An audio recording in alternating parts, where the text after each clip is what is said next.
Welcome back to Global Business Africa. Now, Kenya's government has allocated about $200,000 to finance removal of plastics in the country's protected areas.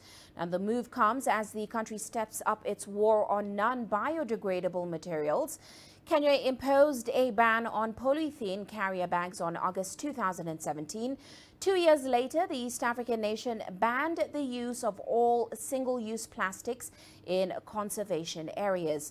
Now, the law goes into effect early next month. It affects the use of plastics in beaches, national parks, forests, and other areas. This means that Kenyans going to the beach or national parks are now banned from carrying water bottles, plastic plates, plastic cups, as well as plastic spoons and forks. Well, let's get the latest on this. We're joined by Karin Boomsma. She is the Director of Sustainable Inclusive Business in Kenya. She's joining us now via Skype. Great to have you on the show with us. Now, a ban on the use of single-use plastics in protected areas, like we mentioned, will come into effect in June. Who will be impacted by this ban? And certainly, what is your take on the debate that the date should be extended given the current situation with the coronavirus? Hi, thank you for having me in this show. Yes, to respond to the moment of this announced ban, this has been announced a year ago, so we have gotten a year to got prepared. And I think a crisis is always a good moment to rethink and to review your current systems. So I don't think it's necessary to delay, especially because we're actually currently using way more single-use plastics, not the top 10 we're actually banning at the moment, but we are using way more during this crisis for hygiene and protecting reasons. So I think it's actually a good moment. Who will be affected by it is mainly the hospitality, the tourism, and the MICE industry.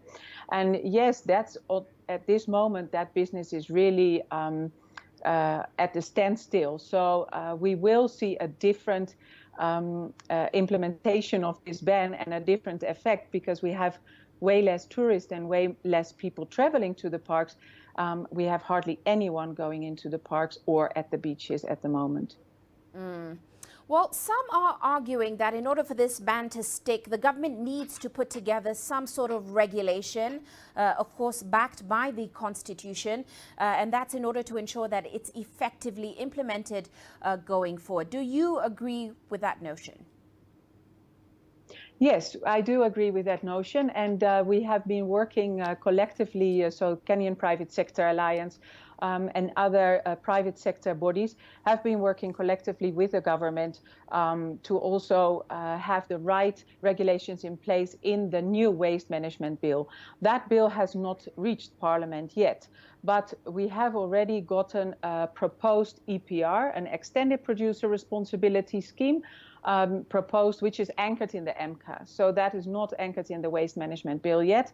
But yes, there will be already a take on businesses being responsible for actually the amount of plastics that they are bringing into society. Now, as we mentioned, about 2 years ago, the government quite strongly enforced a ban on the use, the manufacturing and the sale of single-use plastic bags. What are your thoughts on the success of that decision so far, and certainly how it will shine a light on how the government implements this new decision coming up next month? Yeah, that was very successful, actually. It has reduced 80% of the problem we had 2 years ago. So I think it has been very successful, but it's also quite an easy ban to implement because you don't really need a plastic ban or a plastic carrier bag to carry your shoppings. It's very easy to adapt to that. You have to imagine that the single-use plastic ban, it's only on 10 items. And those 10 items are the items that we are not able to dispose, apparently, in a proper way. And they will end up immediately in our ecosystem, including in food chains, human bodies, because those 10 items are found on the beaches, in the national parks, as the most littered items. So it is actually taking care of what we litter most. 75% are those 10 items. 25%, especially at the beaches, is also fishing gear. So we call that ghost fishing gear and ropes. Well, 2 years since Kenya is just getting used to the idea of using alternatives to single-use plastics. What has been your experience getting, especially the private sector, to work with the rest of the nation in eliminating single-use plastics in the country? Yeah, I think before we had the plastic bag ban, there was a lot of delaying in maybe private sector action. Why would you adapt when it's not necessary yet? But the ban has forced us to think differently, and we are very proactively trying to change systems and getting prepared for extended producer responsibility, especially encourage businesses to change and to innovate and to look at materials and waste as a material and keep on looking at that. And how can we recover materials so it remains of value? And we can maybe return it and recycle it back into the same product again, or we can upcycle or downcycle it.